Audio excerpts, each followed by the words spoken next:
बिस्मिल्लाहिर्रहमानिर्रहीम। आज हम नेक्स्ट लेक्चर के साथ स्टार्ट के मौजूद हैं जिसमें हम डिस्कस करेंगे कि प्रोबेबिलिटी डिस्ट्रीब्यूशन। पहले हम प्रोबेबिलिटी सिंपल प्रोबेबिलिटी डिस्कस कर रहे थे कि प्रोबेबिलिटी होती क्या है, और वो मैंने आपको बताया था कि किसी भी चांस के इवेंट के होने या ना होने के अमल को प्रोबेबिलिटी कहते हैं। फिर उसमें हमने बहुत सी चीज़ें डिस्कस की थी कि प्रोबेबिलिटी जो है वो म्यूचुअल की क्या होती है, नॉन म्यूचुअल की क्या होगी, कंडीशनल प्रोबेबिलिटी क्या होती है।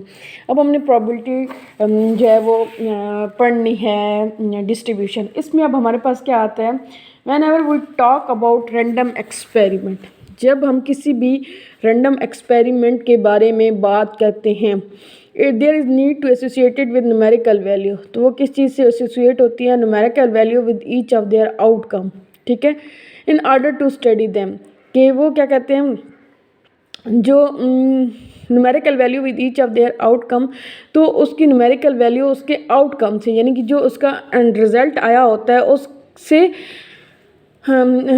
उससे उसका ताल्लुक़ होता है। In order to study them, as result, two types of variable arises: discrete random variable और continuous random variable। ठीक है, जो हम रैंडम एक्सपेरिमेंट कर रहे हैं, ठीक है, और उसके जो आउटकम आ रहे हैं, ठीक है ना, उससे हमारे दो तरह के वेरिएबल्स जो होते हैं वो आते हैं। एक होता है डिस्क्रीट और एक होता है कॉन्टीन्यूस। अब वो पहले डिस्क्रीट के बारे में बात करता है, ठीक है। डिस्क्रीट क्या होता है? A discrete random variable almost always arises in connection with counting and continuous random variable is one whose value are typically obtain by measurement. ठीक है, जो डिस्क्रीट वेरिएबल होते हैं वो क्या होते हैं, हमेशा किस तरीके से होता है, वो कनेक्शन विद काउंटिंग से। ठीक है, किस चीज़ से उसका कनेक्शन किससे होता है, काउंटिंग से होता है। और जबकि जो कंटिन्यूस रैंडम वेरिएबल होता है वो किस चीज़ से होते हैं, यानी डिस्क्रिएट रैंडम वेरिएबल का काउंटिंग से ताल्लुक़ होता है, और कंटिन्यूस रैंडम वेरिएबल का किस चीज़ से ताल्लुक़ होता है, मेजरमेंट से ताल्लुक़ होता है। मज़ीद नीचे डिटेल में वो बताएगा। In case of discrete random variable, its probability distribution describe how much of the probability is placed on each of the possible values with total of these probability equal। आपको पता है probability जो total होती है वो किसके बराबर होती है, equal to 1 के बराबर होती है। ठीक है, तो अब जो 1 के बराबर probability है उसमें से कितनी मुमकिन values आती हैं। In case of discrete random variable, its probability distribution describe how much of the probability is placed on each of the possible value, कि उस एक के अंदर में कितनी मुमकिन वैल्यू आएंगी। ठीक है, कि उस एक के अंदर हमारे पास कितनी मुमकिन वैल्यू आएंगी, उसको क्या कहा जाता है, discrete random variable. The probability distribution of a discrete random variable is usually called its probability mass function। यानी कि आप डिस्क्रीट रैंडम वेरिएबल को दूसरा नाम किस चीज़ का देंगे, प्रोबेबिलिटी मैस फंक्शन का। ठीक है, कितना, probability mass function. Probability mass function क्या होता है ये हमने डिस्कस, मतलब प्रोबेबिलिटी मैस फंक्शन कहीं पे भी बात करेगा तो आपको समझ आ जाएगी डिस्क्रीट रैंडम वेरिएबल। और डिस्क्रीट रैंडम वेरिएबल का आपको समझ आ जानी चाहिए कि ये क्या होता है, इसका ताल्लुक काउंटिंग से होता है। और एक प्रोबेबिलिटी यानी जो 1 के बराबर प्रोबेबिलिटी होती है उसके अंदर कितनी मुमकिन वैल्यू आ सकती हैं, इसको डिस्क्रीट रैंडम वेरिएबल कहते हैं। अब इन केस ऑफ कंटिन्यूस, अब इसको अब हम छोटे छोटे पॉइंट्स में भी बना लेते हैं, यानी कि इसका ताल्लुक किससे, काउंटिंग से। ठीक है, और इसका दूसरा ताल्लुक किसके है, पॉसिबल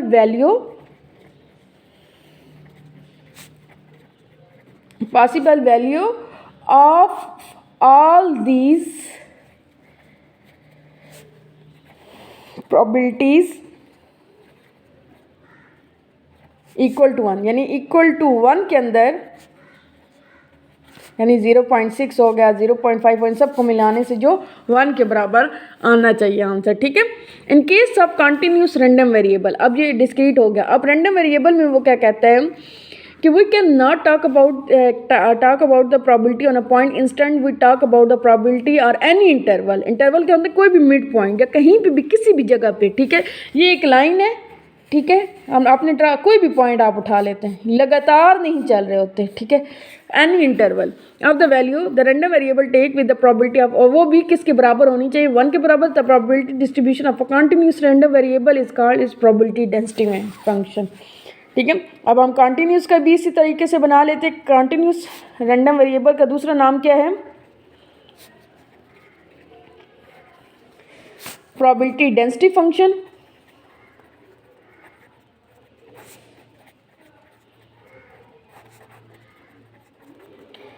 अब प्रोबेबिलिटी डेंसिटी फंक्शन में क्या होता है कि वो क्या कहते हैं, कोई भी इंटरवल, अब इसमें आप इंटरवल को भी एनी इंटरवल, इसमें आप पॉइंट्स बना सकते हैं रिलेशन विद मेजरमेंट।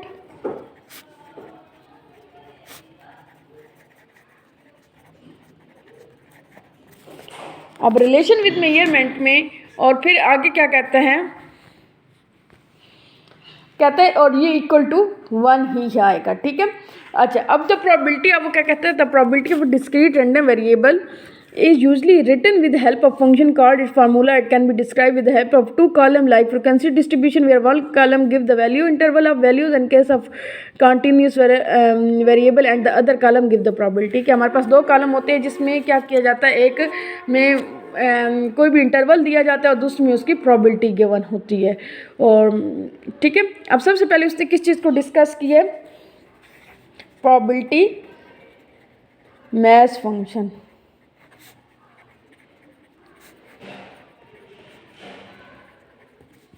अब प्रोबेबिलिटी मैश फंक्शन आपको पता है क्या होता है कि discrete random variable is determined by the outcome of random experiment. ये हमने पहले ही पढ़ा था कि ये रिजल्ट किस चीज़ का होता है, डिस्क्रीट रैंडम वेरिएबल या कंटिन्यूस रैंडम वेरिएबल किस चीज़ का रिजल्ट होता है। कोई भी रैंडम एक्सपेरिमेंट करते हैं तो उसका कोई जो रिजल्ट निकलता है उसको क्या कहते हैं, डिस्क्रीट रैंडम वेरिएबल या कंटिन्यूस। जो उसका आउटकम का रिजल्ट यानी जो रिजल्ट आता है एक्सपेरिमेंट का वो क्या कहलाता है, या डिस्क्रीट कहलाता है या रैंडम कहलाता है, ठीक है। Variable that a probability that a random variable will take on the value of the probability mass function of a discrete random variable y describes the value of y and the probability associated with each value of y।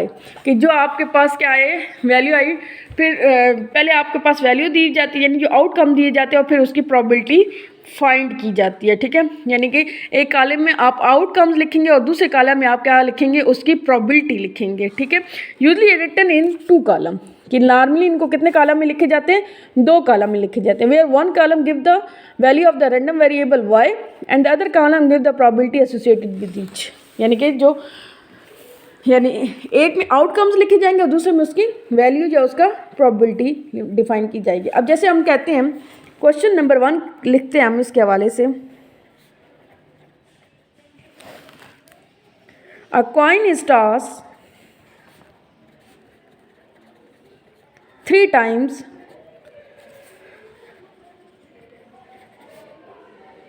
and let the random variable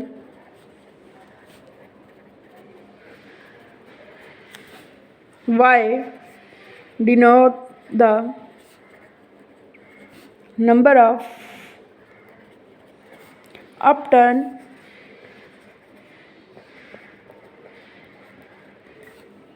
heads। Find the probability mass function।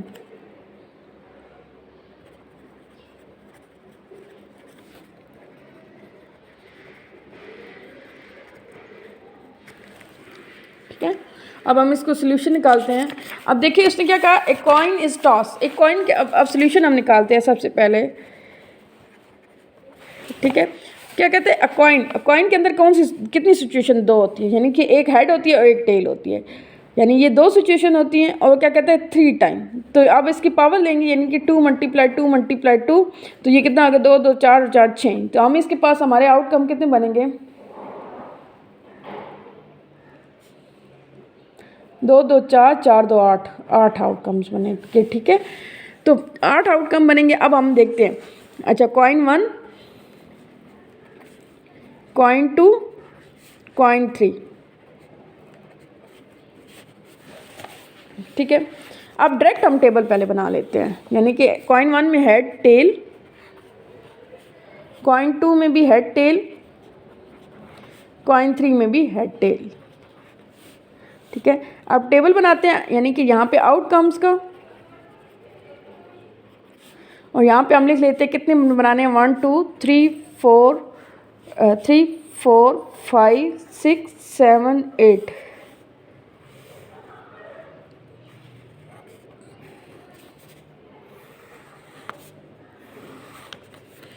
Outcomes, अब हम outcomes बनाने लगे हैं खुद। ठीक है, यानी head 1 2 3, head head और हेड।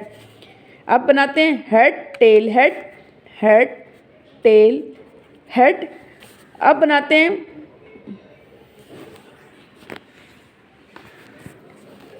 हेड टेल हेड, हो गया ना। तो अब बनाते हैं हेड हेड टेल। ठीक है, अब आगे बनाते हैं हेड टेल टेल, फिर आगे बनाते हैं tail head head tail head tail, और फिर बनाते हैं टेल टेल हेड, और फिर बनाते हैं हमारे पास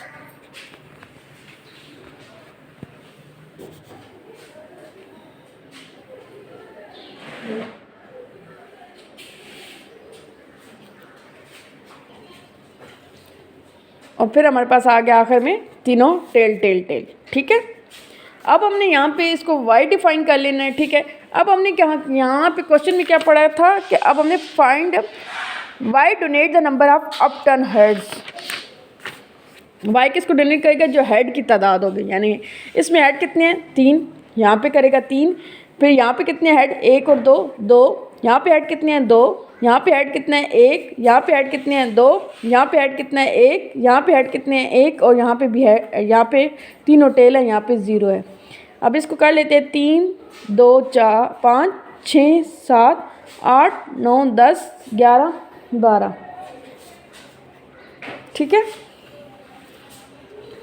अब हमने इसको y को यहाँ पे नया टेबल बनाना है y, इसको लिखेंगे। अब हमने देखना है कि सबसे छोटा कौन है, 0। ठीक है, और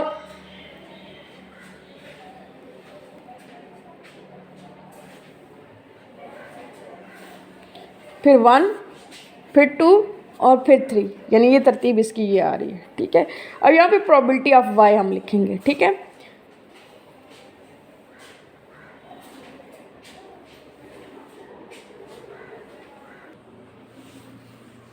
अब हमने यहाँ पे क्या करना है, 0 हमारे पास कितनी टाइम है, 0 हमारे पास है जी 1 टाइम। ठीक है, यहाँ पे, और टोटल हमारे पास ये हमने कितने लिए थे, यानी कि यहाँ पे हमारे पास कितने हैं 1 2 3 4 5 6 7 8, तो यहाँ पे हम डिवाइड बाई 8 कर लेंगे।